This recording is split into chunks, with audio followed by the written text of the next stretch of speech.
Good morning, Fairmount Poets. It's Miss Karen here, and welcome to our virtual poetry tea party. I'm so happy you can join me this morning on this fancy morning of tea parties and poetry.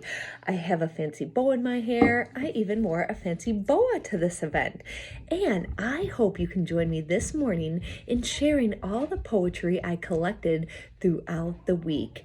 This past week was Poetry Week at the FCL Library, and Miss Karen was able to write and share all about the importance of poetry in a young reader's life.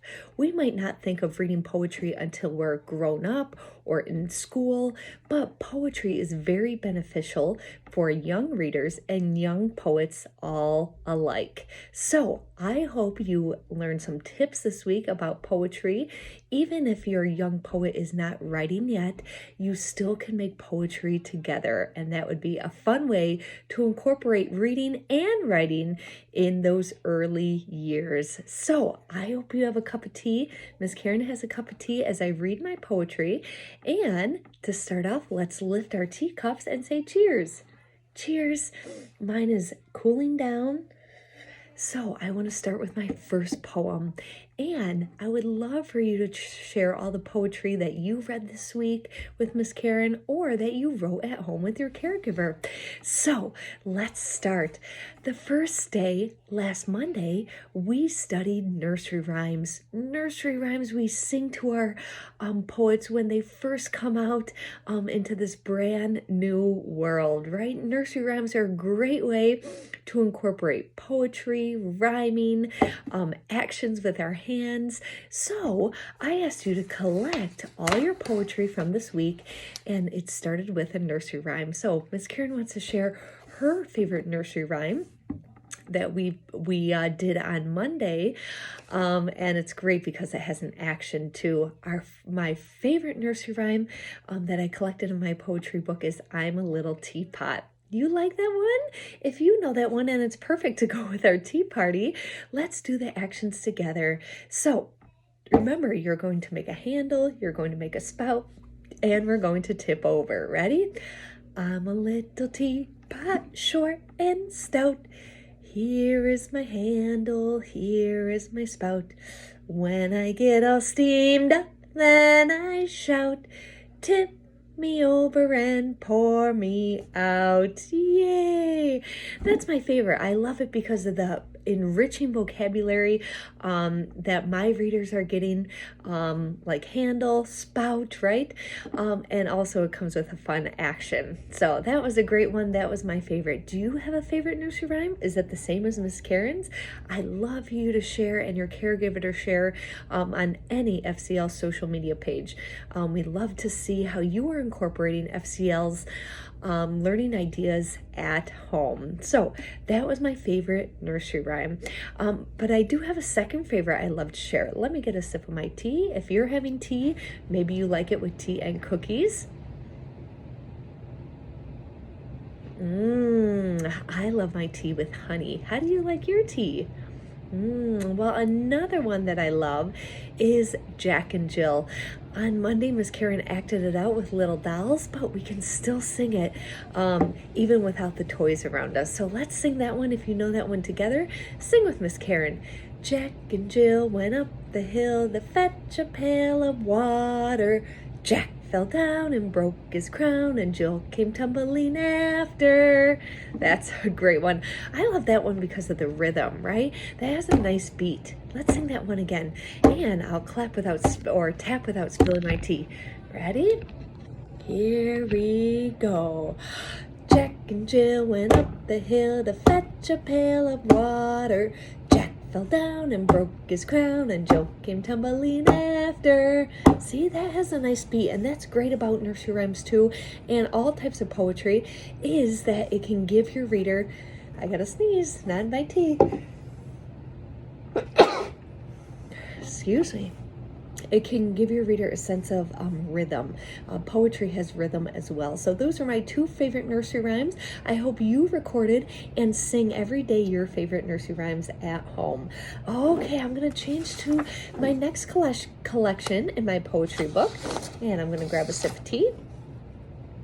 I hope you're drinking tea and cookies too as we're sharing our poetry together. This is a fun way to do it at home. I'm hoping next year as we celebrate Poetry Week that we can get together and have tea party in person and share our poetry. Okay, the second day of Poetry Week was all about color, right?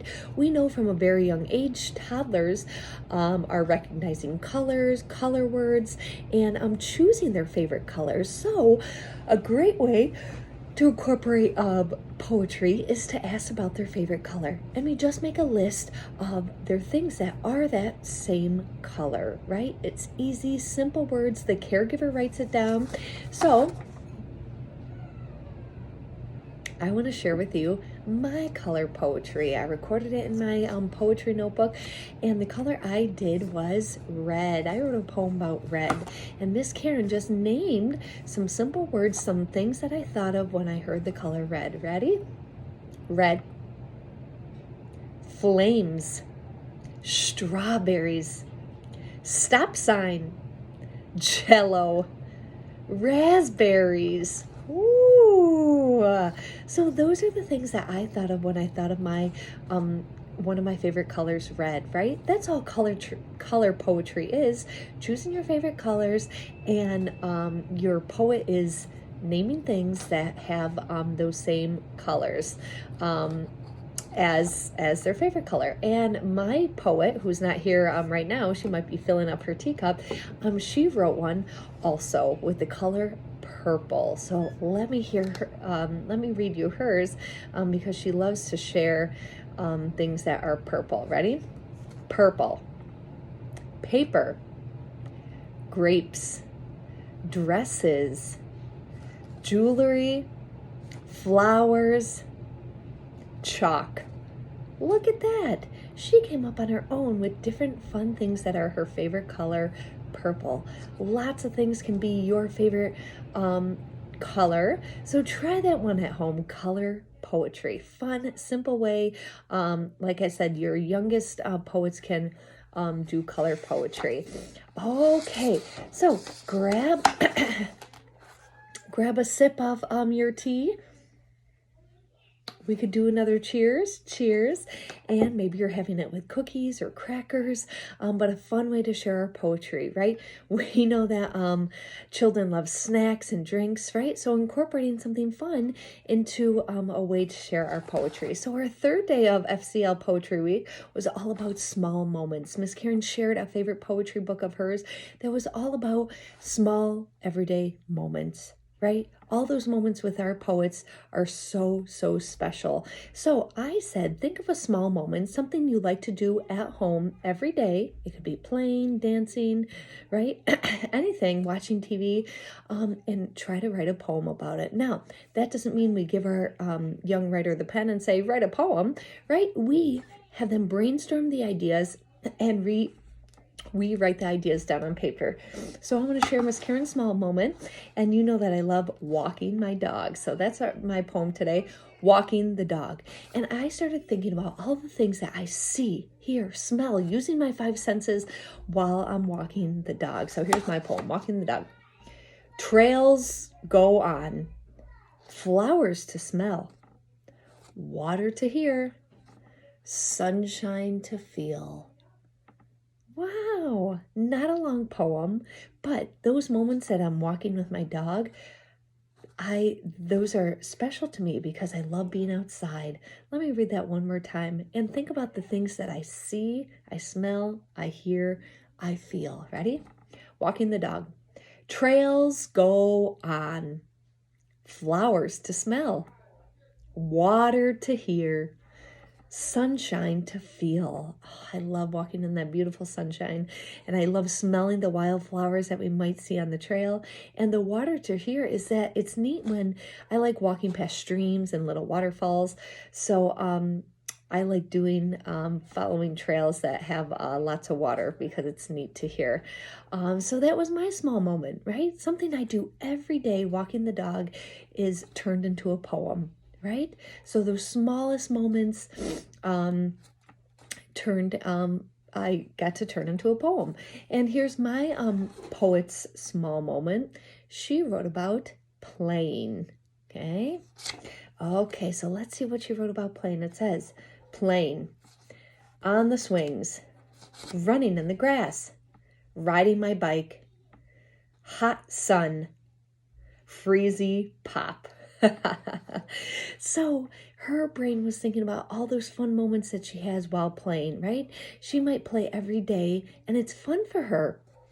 So she thought of ways that the small moment of playing every day, how to incorporate those fun times into a poem.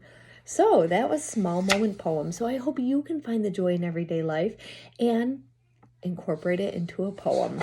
Okay, so we have one more type of poetry that Miss Karen shared. I'm going to have some of my tea. I think it's almost cooled off by now. It's perfect day for tea in Central New York because it's pretty chilly out, right? It doesn't feel like spring so much anymore. Okay, I got to get some cookies with my tea. So in my poetry notebook, our last day that we shared our poetry, Miss Karen showed you a neat book with photographs all about animal poetry.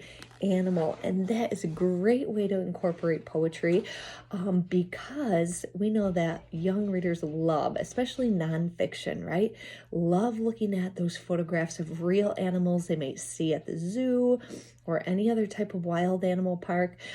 So I wanted you to ask your poet to pick their favorite animal and act it out. Write down the sounds that the animal makes and turn it into a great poem. So one of Miss Karen's favorite animals is a cheetah. How many of you like cheetahs? I really like cheetahs. I like all the big cats. So cheetah. Listen to my poem about the cheetah, right? I thought about what does a cheetah have? What does a cheetah do? And I wrote it down in a poem. Cheetah. Sprinting. Long legs, spots hide, tail balances, catching prey. Wow, that's pretty cool. Those are all the ways that cheetahs move or hide or ways to describe a cheetah. Now you might think, Miss Karen, that's a little hard for my poet to think of those things. But we just record what your writer comes up with for their favorite animal. It might be bark, it might be purr, right? It might be simple words like that, but we just record it down.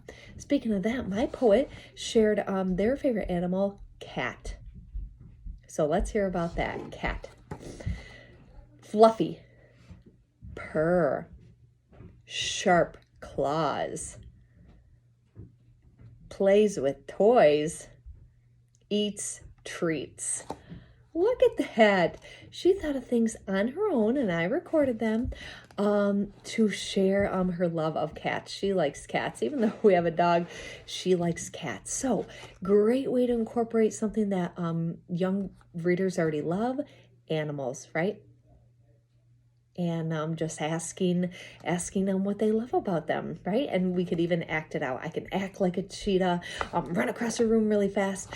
So great way to act it out. Excellent. Wow, we had so much poetry this week that I can't believe we have so much to share. So I hope this week offered an insight to our caregivers and our young readers about how to incorporate poetry. There are so many beautiful poetry books out there. Some favorites might be by Jack Preletsky, Shel Silverstein. Those are some favorite funny ones, right? But we can begin from the very beginning. Nursery rhymes. Keep reading, talking, and singing with your reader at home, right? They want to hear your voice. They want to hear you read poetry and nursery rhymes. Try to incorporate it to your daily read aloud. Miss Karen's going to try a little more to incorporate it into her daily read aloud with her readers. So another great idea, pull out a little poetry book, have tea together outside because the weather's getting nice, say cheers, and read a couple short poems to your reader. They will love it. And those small moments really matter to your reader. Okay, so I have my poetry book. I'll be posting it online so you could read all my favorite poetry later. But I do want to say thank you for joining our virtual tea party. You can watch it anytime. And if you decide to write a poem to follow Miss Karen's poetry book, make sure you share it. I love listening to all your reading and writing ideas that you do at home, and it's a perfect chilly day to write some poetry. So cheers to you, and I will see you next time. Goodbye, poets. Bye-bye.